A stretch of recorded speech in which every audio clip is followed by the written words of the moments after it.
This story contains graphic descriptions. Deci warning, da? This story contains graphic descriptions of sexual assault. In 2015, controversial alpha male influencer Andrew Tate was arrested over another allegation of rape in the UK following a complaint from a woman who supplied police with messages sent by Tate in which he wrote, I love raping you. Dragi ratați care îmi veniți mie în comentarii să-mi ziceți că de ce mă leg de Andrew Tate. Ăsta este top G-ul vostru.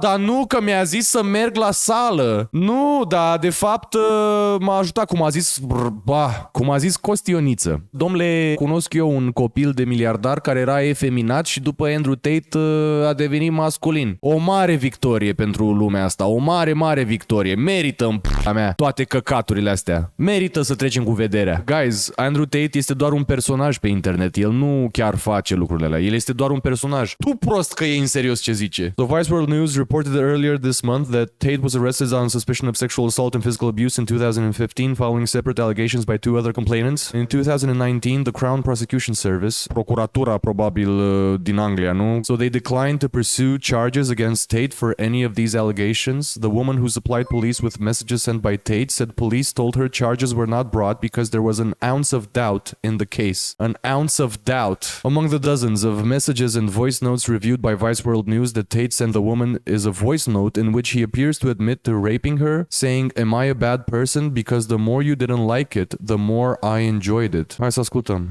Am I a bad person? Because the more you didn't like it, the more I enjoyed it. I fucking loved how much you hated it. Turn me on.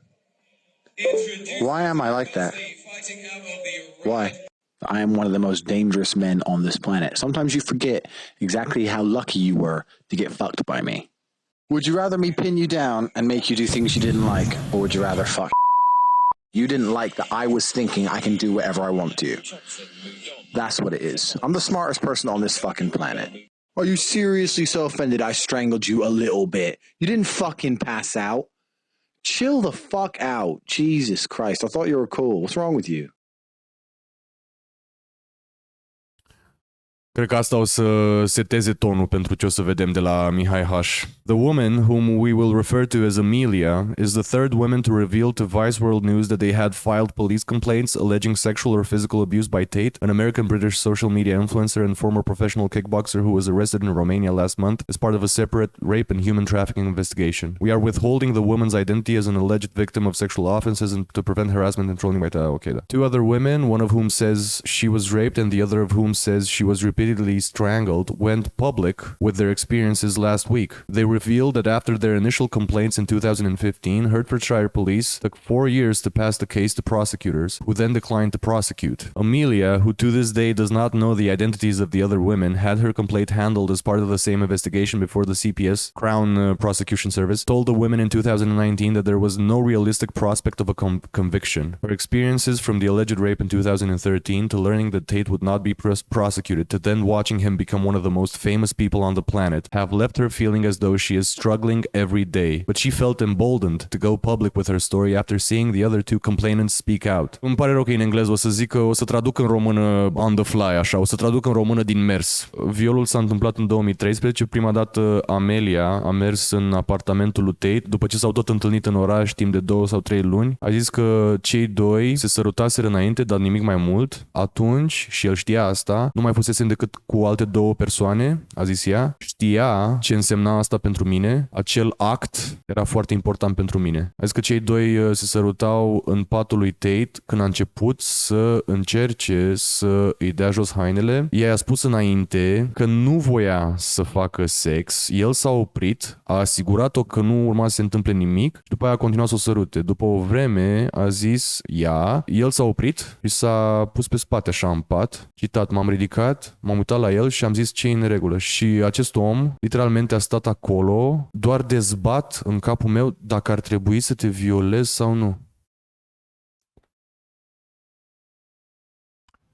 Și mă enervează foarte tare când vin oameni și îmi zic hei omule, tu doar dai cu hate gratuit. Ăsta e hate-ul pe care îl dau. Hate la oameni de ăștia dau. Oamenii ăștia merită tot hate-ul din lume. Oamenii ăștia și alți oameni care încurajează genul ăsta de comportament, oricât de indirect ar fi. Vă rog eu frumos, când mai luați apărarea acestui om pe internet, Vă rog eu frumos, aveți asta în cap, nu altceva. Aveți asta în cap. Și după aia, toate lucrurile pe care le spune, că femeile ar trebui să fie proprietatea bărbatului, toate căcaturile alea, nu e un personaj, dragi prieteni. Nu este un personaj. Și chiar dacă ar fi un personaj, faptul că anumiți oameni îl cred, ar trebui să fie, știi, destul cât să-l condamni. Nu o să citesc tot asta, o să vi-l las în descriere. Absolut monstru, coaie. Absolut un fucking monstru.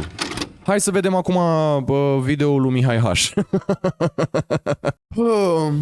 Dar înainte să intrăm în videoul lui Mihai Hash, aș vrea să precizez o chestie, și anume faptul că videourile astea de reacție nu sunt hate gratuit. Este o încercare, ce să zic, pentru mine cel puțin mi-e mai bine în sufletul și în capul meu să fac asta decât să stau la un birou și să muncesc pentru altul, pentru sufletul meu. Și să fac asta ce înseamnă? Că nu înseamnă să dau cu hate în oamenii pentru că nu mă interesează chestia asta, nu-mi produce niciun fel de bucurie. Ce mă interesează este să contribui chiar și într-o mică, foarte mică, oricât de mică măsură, la o schimbare de paradigmă, să zicem așa. Că asta, știi, comunitatea asta este creată din oameni care au un mindset comun. Mindset-ul ăsta ce înseamnă? Înseamnă, domnule, ideea că poate e mai bine să ne iubim și să ne înțelegem între noi, poate e mai bine să nu aruncăm și să scuipăm minorități complet doar pentru că sunt diferite, poate e mai bine să ne luptăm împotriva, cum putem acum, dar poate e mai bine să ne luptăm împotriva nedreptăților, de pe lumea asta, decât să le acceptăm și să zicem, nene, asta e viața, o să-mi văd în continuare de chiria mea și de toate nedreptățile care mi se întâmplă mie, doar așa ca să-mi trăiesc o viață de căcat, să nu-mi sară lumea în cap că mi-am permis să mă iau de Andrew Tate, să mă iau de Mihai Hash, să mă iau de ăla, să mă iau de ăla. Mi se pare că în momentul în care, de exemplu, Mihai zice despre N-word și ignoră complet toată istoria sclaviei din Statele Unite și tot disenfranchisement-ul, cred că sunt niște implicații care vin odată cu chestia asta, care de fapt nu fac decât să încurajeze ura și să perpetueze sistemul de căcat în care trăim. Haideți să schimbăm, chiar și dacă e într-o mică măsură, hai să schimbăm un pic lucrurile și sistemul. I gotta say, as a Romanian, I'm pretty... Da, uitasem, stai că și uitasem. Deci omul nostru și-a făcut tot video în engleză în speranța că o să bubuie internațional. Guys, ați văzut reacția acestui influencer român despre Andrew Tate? Tare, frate. Bine, hai să vedem. I gotta say, as a Romanian, I'm pretty pissed off about this Andrew Tate character. Let me explain. First of all, to get this out of the way, for all you Tate fanboys out there, I do agree with some of the stuff this guy says. No. I do agree with... ok, bine, mulțumim. Cum îi zice, o precizare foarte importantă. Dar de ce ai zice asta? Adică de ce? Ți-e frică că ce? O să-ți vină niște copii de 16 ani să te flame-uiască în secțiunea de comentarii sau ce o să se întâmple dacă nu-i oferi și o felie de bunăvoință? Literalmente unui... nu zic cuvântul. Știți cuvântul. I do agree with the fact that masculinity is in decline. I do agree with the fact that testosterone levels are in decline. And I do agree with the fact that young males in the world should have more masculine role models in their lives. I do agree with all of that. And this is part of the message that Andrew Tate spreads around the world. So I do agree with, let's say, 60%, 65%, 70% of what this guy... 70%. 70%? Mai bine de 2/3? Zi 90 direct. Hai, lasă, zi 90 direct dacă tot așa. Măi, Mihai, măi. Deci eu îi doresc lui Mihai tot binele din lume. Dar coaie, adică nu pot să zic că e pur și simplu un om pe internet. Știi? Gen... Nu poți să zici că ești de acord cu 70% din ce zice Andrew Tate, coaie. 70%. However, 30% of what he's saying is absolute bullshit and crap. And right now, he's being detained here in Romania on charges of human trafficking, rape, and some other good stuff. And yesterday he appealed the decision that he was being held and the court declined and he is not free. He's still in arrest because the courts decided that he's a menace to society and there's a really high chance of him fleeing the country if he gets out of jail until his trial. And naturally all the Tate fanboys are saying Tate is innocent as if someone actually knows other than the people involved in this case. But nevertheless, I'm going to show you guys some videos in which I think Tate absolutely blew it and which I think is part of the reason that he's being detained here in Romania. Check it out. So the first video I'm going to show you is a video that someone took of Tate on TikTok just a few days before his arrest. Check out what Tate... Check it out. Tate said about the Romanian courts. Oh no, not court in Romania. Woo-hoo. The internationally respected Romanian courts. Put me in jail. You put me in jail. I'm gonna walk in there with a pile of money like this. Guards. Boom, boom, boom, boom. Get some hoes. This sells mine. Bang, bang. Before you know, I'll be chilling. I'll be the best quarantine ever. I'm ready. Put me in jail. I don't give a fuck. I mean, he got it. My point is that listen what he's saying about the Romanian courts. Ooh, the internationally respected and non-Romanian courts. He's pissing on the Romanian judicial system. So naturally, this is going to ruffle some feathers, don't you think? Naturally, people are going to take notice, don't you think? We're talking about an internationally known influencer who says that the Romanian judicial system... Numai eu sunt dezamăgit că Mihai Hash n-are un accent de New Jersey în engleză. Aș fi vrut să-l aud pe Mihai Hash zicând Hey, forget about it! Where the gabagoo? is basically shit and non-existent, which obviously is not true. Did you really think that the people handling your case won't take this into consideration? Do you really think so? And then it gets better. He says, no, I'm gonna go to jail with a pile of money like this, and I'm just gonna, boom, boom, boom. The guards get some hose. This cell is mine. Bang, bang, bang, chilling. Get some hose? Who do you think you are, Pablo Escobar? What's wrong with you? After this shit came out, all the press in Romania is talking about it, and there's real pressure on the Romanian judicial systems and on the Romanian police to handle this case professionally. And they will, because there's a lot of media attention on this case. They will not slip up. Every case in history in which there's a lot of media attention, the courts are doing their job as professionally as they can because they're being watched by the whole world. The police are doing their job. Okay, that's a good point. Bravo, Mihai. That's a good point. Într-adevăr, când e atâta atenție, lumea se întreabă, bă, da, ăia, procurorii ăia, nu chiar așa, chiar nu fac nimica? Nu știu, mi se pare foarte funny. Clovnul ăsta de Andrew Tate, cum și-a permis el să zică toate căcaturile astea, asta e doar prima, probabil că sunt mai multe, dar alea care zicea, păi, eu ce fac, ca să nu mai zic de video în care am și postat, nu-i așa? Ca să nu mai zic de video în care explica cum își prostește angajatele la videochat, adică, fun fact, judecătorii lui Tate sunt două femei, superb! As professionally as they can, because guess what? They're watched by the whole world. Did you really think you can get away with this? Did you really think that people are not going to notice? That you're not going to ruffle some feathers? Come on, seriously. I mean, what kind of gangster are you? Why would you say such things on the internet, knowing full well that you're about to be arrested? And I like the guys in the background, just like, applauding him, like, oh yeah, dude, you're so awesome. Oh man, yeah, you're so cool, Andrew Tate. Please piss on me, Andrew Tate. Can I suck your balls, Andrew Tate? You're so cool, dude. This is just pissing me off. But wait, there's more. There's another video in which this guy actually incriminates himself. What a dumbass. Saying that he actually bribed a Romanian border guard in order for people from Ukraine, his people from Ukraine, to come into Romania. Check it out. Check it out.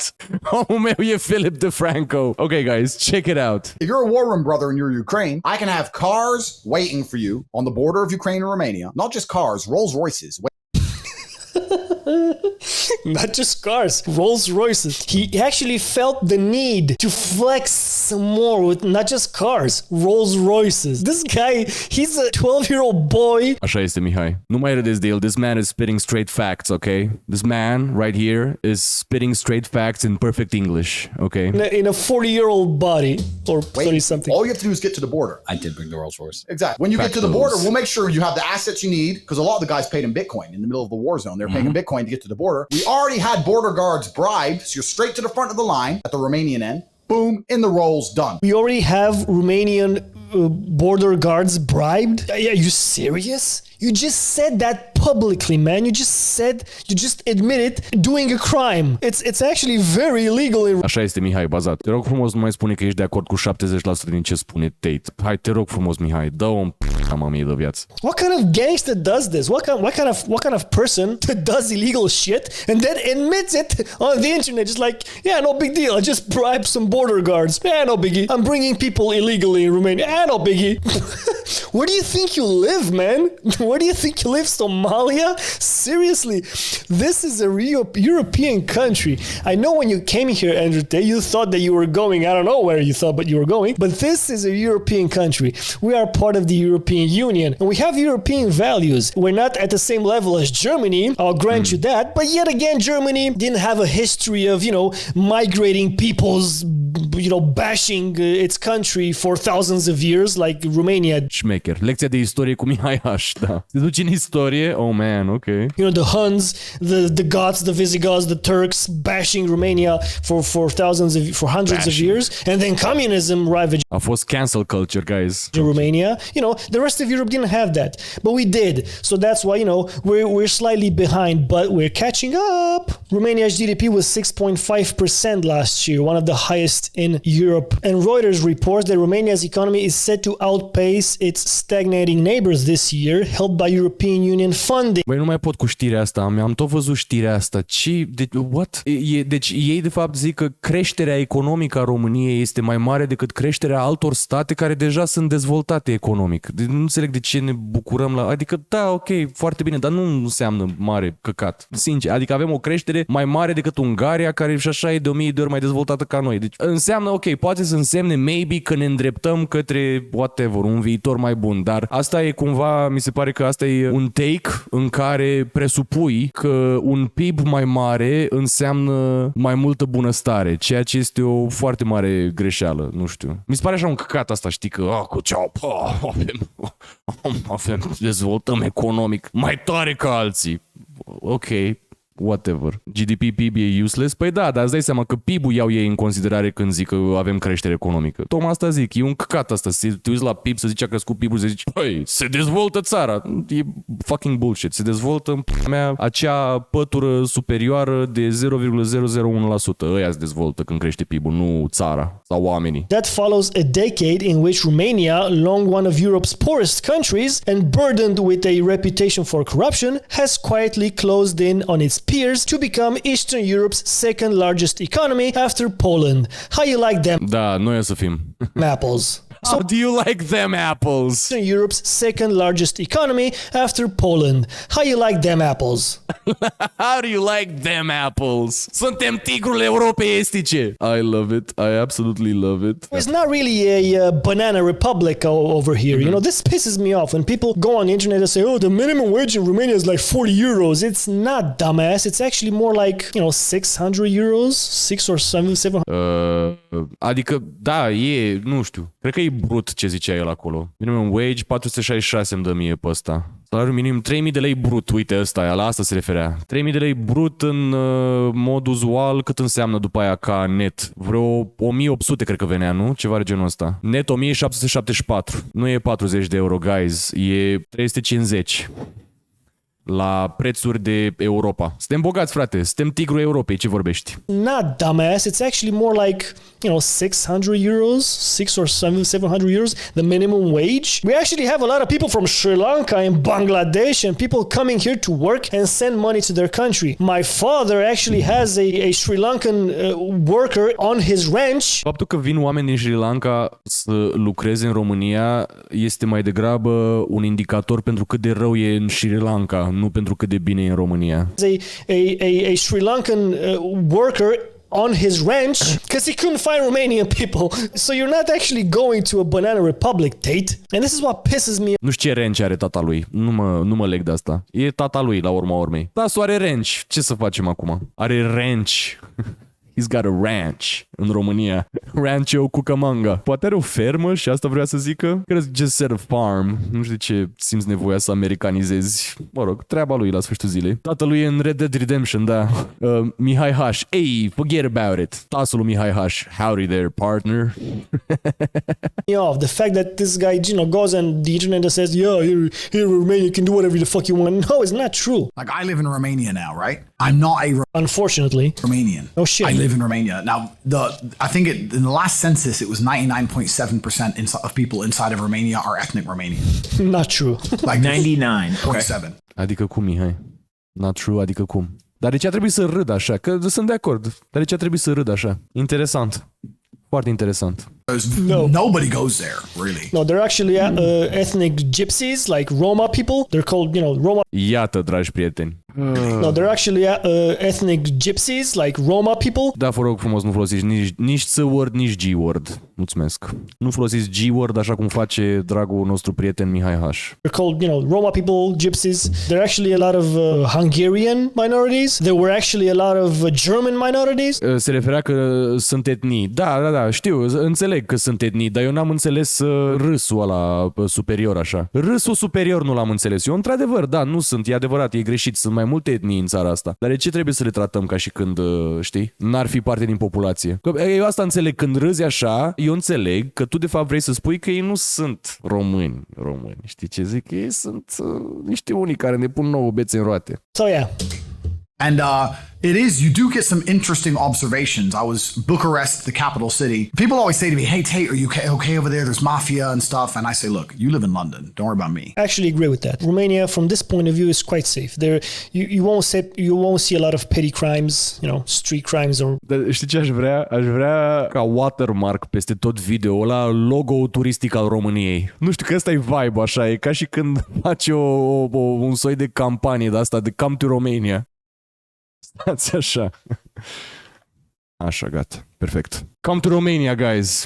Please, explore the Carpathian Garden. Bucharest, I think it's the most unsafe city in Romania, and Bucharest is pretty safe. The other ones, like Cluj, Timișoara, Iași, Sibiu, they're pretty safe. So yeah, from this point of view, I agree with Tate. It's actually pretty safe here. I'm fine. Bucharest, the capital city, is extremely safe. Yeah. Really? It's extremely... Asta e din alea 70%, și asta face parte din acel 70%. Now, I'm not going to lie to you, yeah, there's mafia. But the mafia boys are not interested in your wallet. The chance of random violence is statistically zero. If you have a big mouth and... It's not statistically zero, but it's very low. Make big enemies, you're going to go missing, right? Wait, what? If you what? Say that again, what? If you have a big mouth and make big enemies, you're going to go missing, right? If you have a big mouth and you make big enemies, you go missing, right? Yeah. But that's the same nearly anywhere. Okay, that's pretty funny. Uncommon Mihai Hash W. In the world is going to run around running your mouth. You can do that here in Miami, you get in trouble. Yeah, and you can do that here in Romania if you run your mouth, Tate. If you say that border patrols can be bribed like this from your pocket, like, on a Tuesday, if you say like the Romanian judicial system is shit, if you say like you can go with a stack of money like this in prison and just bribe the police there to bring you hose, yeah, that's running your mouth, and that's, pissing people off. Exactly what you said. I don't know if you know this, but last year in December, Romania was actually refused entrance in the European space in the Schengen area. Oh, here we go, dude. Here we fucking go, dude. Because Austria was opposed. The thing that Austria invoked was the fact that he's pushing his own political agenda. Acum că v-am atras atenția cu Andrew Tate, permiteți-mi să intru într-un rant naționalist. The Romanian border security is not up to par. It is, by the way, but Austria says it's not. All other European countries says it is. Austria was the only one who refused. Anyway, what I'm trying to say is that at this moment in time, Romania is in a very special and delicate position in the EU regarding its border securities, Tate. So when you go on the internet running your mouth saying that, I just bribed some border police, and you can come into the country and there'll be a Rolls Royce waiting for you. How do you think that sits with the Romanian authorities? Huh? How do you think? What does your gangster brain think that saying shit like that will do? Obviously, you're not gonna make a lot of friends, and then you get arrested and you say, "Oh, the Matrix is trying to get me." It's not the Ok, frate, dar când vedem și noi pufoșenia săptămânii? Matrix, is your stupid ass mouth. I mean, seriously, who does that? What kind of gangster does that? Again, a stupid gangster, flashes the drug. Gangster. He's a stupid gangster. Aici e pufoșenia, nu se vede, e o veveriță. Ok, scuze. Again, don't get me wrong. I do agree with some of the things he says. I do agree with his message, but I think his methods are shit. I agree with his message. Uite, vezi, asta e problema. Că nu e acum, cum se exprimă Mihai și cum își face el videouri, treaba lui. Putem cel mult să râdem și să zicem, Mihai, dar de asemenea, dacă vrei să râzi de mine, de cum îmi fac eu videourile, te invit în orice moment. Nu este absolut nicio grijă. Accept banter-ul în viața mea și chiar mă amuză și mi se pare drăguț. Dar gen, adică eu nu înțeleg cum o să îl denunți pe Andrew Tate fără să te adresezi și elefantului din cameră, care e faptul că he's a human sex trafficker and a fucking R-word, cum îi zice, da? Că nu vreau să-l zic acum iară că mă demonetizează YouTube și că gen manipulează băieței de 14 ani să fie la rândul lor misogini și probabil chiar to some extent încurajează oamenii să facă sex trafficking la rândul lor. Adică, ok, mai sunt 4 minute din video. Hai că mai avem timp. Poate ajungem și acolo. Doamne ajută. Că m-am enervat că gen zice că I agree with his message. Deci a zis că I agree with his message, dar his methods are... he's not... nu știe să fie gangsta. Că asta, eu știu să fiu gangsta, el nu știe și trebuie să-i dau lecții de cum să fii gangsta. Gangsta, guys. We actually have a word for this in Romania to describe a person like this. We have a word like this in the Carpathian Garden, guys. Come to Romania to see the vampires. So this is the stereotype is a male, a guy. He is full of himself, usually wears tight clothes and usually wears loafers in his feet and jewelry, and he appreciates Dolce & Gabbana, and sometimes he wears fake Gucci t-shirts because he doesn't have enough money to buy, and he wants people to think that he has money. Ok, zice de cocalari. Da, am înțeles. Cuvântul, sper să nu fie cocalar, sper să fie bombardier totuși. And he always wears gel in his hair, and he's always way too perfumed, and he doesn't really have a lot of intelligence, and he's very outspoken. And ar trebui să se numească, ar trebui să fie o boală asta, millennialism cronic. Chronically millennial. This is a chronically millennial take. Eu sufăr și eu de această boală, dar mă lupt cu ea măcar. Alții pare că o îmbrățișează. He's very aggressive. Exactly what Tate is. And this word for a person like this is cocalar. Bineînțeles că cuvântul este cocalar. Bineînțeles că stai cu fața asta. Ce pauză i-am pus. I'll say it again. Cocalar. Is cocalar a slur? Ne putem documenta și să vă lăsăm undeva în descriere, să aveți acolo. I mean, let's face it, he's no Jordan Peterson. When was the last time you saw Jordan Peterson flexing with his Bugatti? Huh? Actually, I'm willing to bet on the fact that Jordan Peterson has more money than Andrew Tate. I'm willing to bet on that. But you don't see Peterson flexing with the bitches and the money and the watches and the Dubai and the parties, because Jordan Peterson is a man who flexes with his intelligence.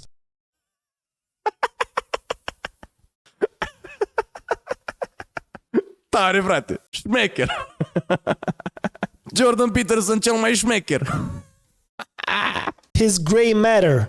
That's his flex. That's his biggest flex. I don't think that Tate read 5 books in his whole life. You don't see Andrew Tate fanboys saying, how many books have you read? No, you see Andrew Tate fans saying, what color is your Bugatti? Because it doesn't matter how many books have you read. This is the message that he spreads around. Și apropo, Mihai, este mesajul cu care tocmai ce ai zis că ești de acord. Ai zis că ești de acord cu mesajul lui, doar nu cu metoda lui, metodele lui. Personally, I don't agree with this. I like cars. Da.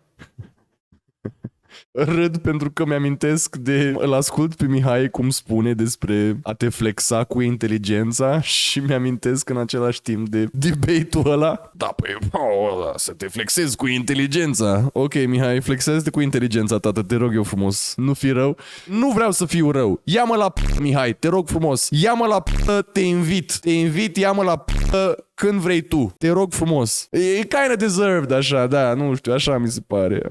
Mă rog. I like, I like going to the gym. I like masculinity. I agree with, testosterone levels being low, and I agree with all this message. But there are a lot of other people who are more refined who spread around the same message. Tate appeals to the immature mind. I think that his methods are immature. He himself is a very immature person. His methods are immature. His way of life is immature. Aha, am înțeles. Deci el zice că el e de acord cu problema, dar... ok, am înțeles. Ok, când o să vorbești, Mihai, despre hărțuirea și abuzul sexual, te rog frumos. Te rog eu frumos, Mihai, când o să vorbim despre asta? Am înțeles cum poți să ignori asta. Eu nu pricep cum dracu poate să ignore chestia asta. Să vorbească despre cu totul și cu totul de căcaturi. Mi se pare wild. Bine, ok, greșeala mea. El ce încerca să zică este că e de acord cu Tate că gen trecem printr-o criză a masculinității. Cumva, da, pot să fiu și eu de acord că trecem printr-o criză a masculinității, dar n-aș formula-o că gen e nivelul de testosteron, că niciodată, nimeni nu mi-a zis niciodată, bă, ok, da, bine, e nivelul de testosteron scăzut. Și, așa, și ce se întâmplă? Murim mai repede? Ce se întâmplă dacă avem nivelul de testosteron scăzut? Se întâmplă ceva care să, nu știu, ne pună viața în pericol? Ce se întâmplă? Nu mai faci full beard. Ah, ok, bine, ok, tare, da, șmecher. Nu știu, asta e chestia că de multe ori, știi, vorbim despre chestiile astea ca și când, nu știu, sunt foarte importante fără să explicăm de ce, știi? Noi chiar sunt curios, de ce este așa de nasol că nivelul meu de testosteron e scăzut? Mă uit la alte persoane că gen n-au deloc testosteron, au numai estrogen, poftim. Și ce facem cu ele? Suferă de ce?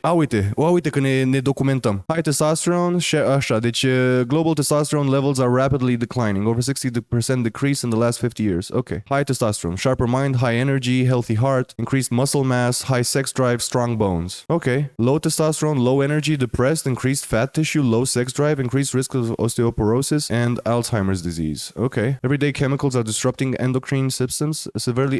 Okay. Deci sunt substanțele de everyday. Ok, bun, tare. The 1% sperm count, we are here. Is humanity being sterilized? Deci problema este piața liberă? Interesant. Am înțeles. Foarte interesant. Deci problema este piața liberă, nici de cum faptul că eu nu mai iau la bătaie cu străini pe stradă. Foarte interesant, n-am ce să zic. Asta mă enervează foarte tare. Știi că gen vin tot felul de oameni care vorbesc despre problema asta cu testosteronul și cumva nu știu cum se face că niciunul din ei nu este specializat. Asta mă enervează. Niciunul din ei nu este specializat și niciunul din ei nu are o soluție documentată academic, cercetată științific, dovedită științific. Nu are o soluție ancorată în cunoaștere neapărat. Toți au soluții de astea că zic ei. Mergi la sală. What?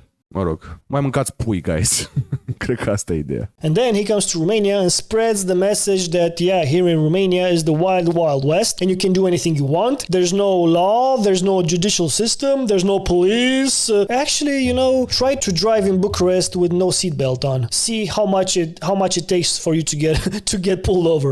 Ask me how I know. It's not like that, Tate. It's actually not like that. Romania, it's actually pretty cool country. Again, we're not on the same level as Germany is, but I think that in contrast with Germany or Britain or whatever, we have more freedoms here. We have more freedoms just because the system in Romania has not reached maturity yet. And I think this is a unique position. Înțeleg take-ul, dar când ești pe antidepresive și nu ai sex drive și ajungi de disperare să testezi nivelul de testosteron, că poate de acolo e așa grav, devine destul de important testosteronul. Da, măi, omule, eu înțeleg foarte bine chestia asta, dar eu asta zic, știi, adică și aici asta nu e o critică pentru Mihai, asta e viața, e o critică pentru toată manosfera, ca să zic așa, știi? Faptul că toată lumea îți bagă pe gât ideea că nu ai testosteron pentru că nu te iei la bătaie cu oameni pe stradă, gen, știi? Which is bullshit. Înțeleg, da, oamenii care sunt pe antidepresive și n-au sex drive și nu știu ce, să meargă în p***a mea la un endocrinolog, nu să-l asculte pe Andrew Tate. Mi se pare absolut wild, știi, chestia asta, că, bă, este o problemă de sănătate publică în care trebuie să mă implic eu, p***a mea, Andrew Tate sau Jordan Peterson și să zic, știi, ar trebui să-ți decimezi adversarii. So if you're interested, you can visit this country. It's actually quite beautiful. We have Transylvania, like, you know, castles, Dracula. Come to Romania, the Carpathian Garden. We have the heaviest building in the world, you know, the Palace of Parliament here in Bucharest. We have the Danube Delta. We have the Black Sea. You know, we have a lot of cool food and cool people. Uite ce mănâncă ăștia aici. You can do a lot of cool stuff here. It's actually pretty cool here. But anyway, I digress. I want to know your opinion. Do you think that Andrew Tate will be charged? I-a scris un străin.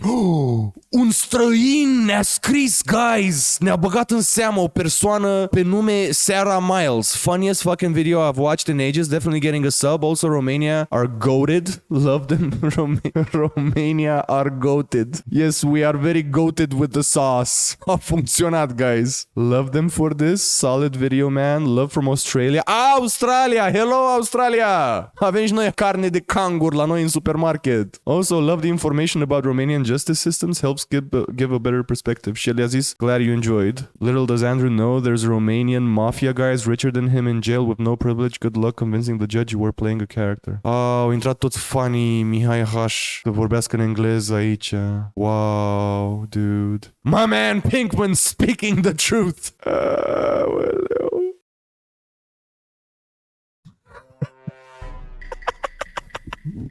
Placă!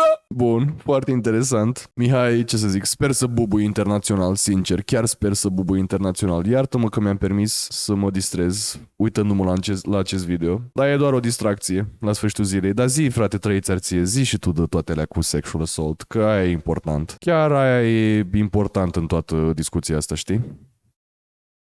Hai să fim și noi oameni, totuși. Oh, please piss on me, Andrew Tate. Can I suck your balls, Andrew Tate? You're so cool, dude. Not just cars, Rolls Royces. But this is a European country. We are part of the European Union, and we have European values. There are actually a lot of